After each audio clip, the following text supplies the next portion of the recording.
La situación de la variante Delta en nuestro país, recién lo veíamos en uno de los titulares, el Ministerio de Salud de la provincia de Neuquén confirma una circulación comunitaria. Más allá de esta calificación, en distintos distritos, en distintas provincias, lo que se ve es un crecimiento en cuanto a la circulación, en cuanto al crecimiento de porcentaje positivo de Delta entre los positivos en cada uno de los testeos. Pero esto no se ha transferido, afortunadamente por ahora, en un crecimiento de casos. Aunque en algunos distritos sí lo que se pudo observar es que se detuvo el descenso que se venía teniendo, o con esa frecuencia, el descenso de casos confirmados. Para estar hablando un poco y ver qué es lo que puede pasar, una de las personas que más nos ha ilustrado durante la pandemia es Jorge Aliaga, físico investigador del CONICET. ¿Cómo le va, Aliaga? Muchas gracias por atendernos. ¿Qué tal? ¿Cómo les va? Buenos días. Bien, buenos días. Aquí estamos observando día a día un crecimiento en cuanto a la circulación de la variante Delta, más allá si es transmisión comunitaria o no. Lo cierto es que hay un crecimiento y que en algunos distritos ese descenso tan marcado al menos se detuvo. Sí, es como vos bien decís. La descripción que vos hacés es muy acertada. Acá se dio lo mismo, es decir, todos decíamos que era muy difícil que se viera acá algo muy distinto de lo que se había visto en todo el mundo, y efectivamente no se ve algo distinto de lo que se ve en todo el mundo, en el sentido de que una vez que la variante Delta ingresa, es más contagiosa que las variantes anteriores y las va desplazando. En algún momento en Argentina estaba la duda de si a lo mejor, como teníamos otras variantes que habían circulado bastante fuertemente, que eran propias de la región, decían, bueno, a lo mejor contra Delta esas variantes no se impone. Bueno, no pasó. Es decir, las mediciones que se van haciendo en el Proyecto País, en los grupos de CONICET, de Malbrán, indican que ya variante Delta está en porcentaje de 30-40% en algunas regiones, en particular en el AMBA. Es decir, las medidas que se tomaron de control de ingresos, lo que logró fue demorar el ingreso. Bien. Pero recordemos que si, por ejemplo, la noticia era que en Neuquén ya habían detectado algunos casos que no lograban detectar el nexo epidemiológico, sí. Cuando uno detecta algunos, quiere decir que por abajo hay un montón más que no los ve. Es decir, uno nunca agarra todos los casos. Es decir, que cuando ya empieza a haber una cantidad importante y se hace un muestreo, como hace el Proyecto País, y detecta un 30-40% de circulación, quiere decir que ya está circulando muy, muy fuertemente. Y bueno, como vos bien decías, la preocupación que hay desde el principio de la circulación de esta variante es que en los lugares donde se impuso, esencialmente en Europa, en Estados Unidos, digamos, la propagación de la variante como mayoritaria implicó un aumento de casos. Bien. No tanto de casos graves y de fallecidos, pero sí un aumento de confirmados. ¿Y por qué? Entonces, un poco la preocupación era si no se iba a ver eso acá también. ¿Y por qué podemos tener un desarrollo distinto? Si es que se puede tener un desarrollo distinto. Bueno, a ver, es difícil en esta pandemia hacer parangones. Te doy un ejemplo muy concreto. Ayer salió un trabajo que se difundió bastante. Vos viste que al principio se decía que Johnson & Johnson, que era una sola dosis, sí, era bastante menos eficaz que, por ejemplo, Pfizer y Moderna. Sí. Y comparo esas tres porque eran las tres que se habían dado en Estados Unidos y entonces se comparaba en Estados Unidos. Bueno, sin embargo, ya salió un estudio que, si bien Johnson & Johnson tiene menos eficacia al principio, dura mucho más. Claro. Es decir, que a los 6 meses la inmunidad de Pfizer y de Moderna cae mucho. Claro. Y eso no se sabía, y no se sabía porque no habían pasado 6 meses. Exacto. Simplemente. Sí, entonces, hay muchas cosas. Digo, en ningún lugar, por ejemplo, se dijo, bueno, a ver, veamos contra tal variante. Exacto. ¿Cuál es más eficaz? Pfizer, Moderna, Sputnik, Sinopharm, y no se sabe. Eso, no.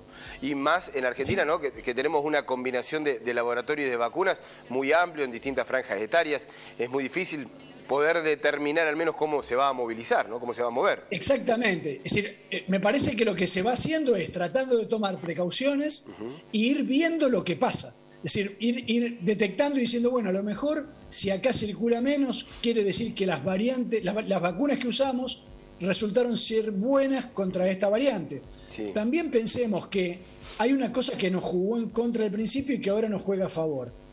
Al haber atrasado la vacunación en su momento por no tener provisión de vacunas, también la gente recibió su vacuna hace menos tiempo, claro, con lo cual también está más activa toda la inmunidad. Está en un periodo de inmune todavía. Aliaga, ¿y qué es lo que pasa, por ejemplo, qué es lo que puede llegar a pasar? ¿Ya estamos testeando el fin de semana extra largo de movimiento o todavía no? Sí, a ver, los casos ya se vieron. Ahí hay un problema de distorsión de los números, porque al haber 4 días de feriado, esos días hubo muy poca carga. Sí. Entonces, los días siguientes se empieza a cargar lo acumulado de esos días, que no necesariamente eran nuevos contagios. Claro. Eran simplemente los mismos contagios que no se habían cargado en su momento porque la gente se tomó unos días de descanso, incluso la parte administrativa. Bueno, ya ahora deberíamos haber pasado esa etapa, ya deberíamos estar regularizados. Y lo que vemos, como vos bien decías al principio, es que al menos en el AMBA, que es donde todavía, en particular en la Ciudad de Buenos Aires, los casos habían bajado menos en comparación por habitante, siempre hablando, sí, ¿no? Sí, sí, sí. Vemos que los casos al menos ya no bajan y podría ser que estén empezando a subir un poquito. Tenemos la ventaja de que la incidencia que tenemos en todo el país es muy baja. Vos pensás que habíamos llegado a tener una incidencia de más de 1.000, 1.200. Sí. Eso quiere decir que había en los últimos 14 días 1.200 casos cada 100.000 habitantes confirmados. Muchos más, por supuesto, que no se detectaban.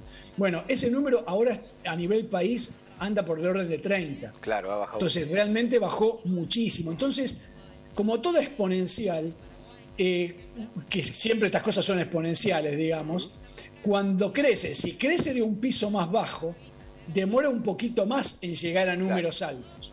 Entonces, eso también, vos pensás que cada vez que se ganaba una semana en el aumento de Delta, era una semana más que ganabas en vacunación. Claro.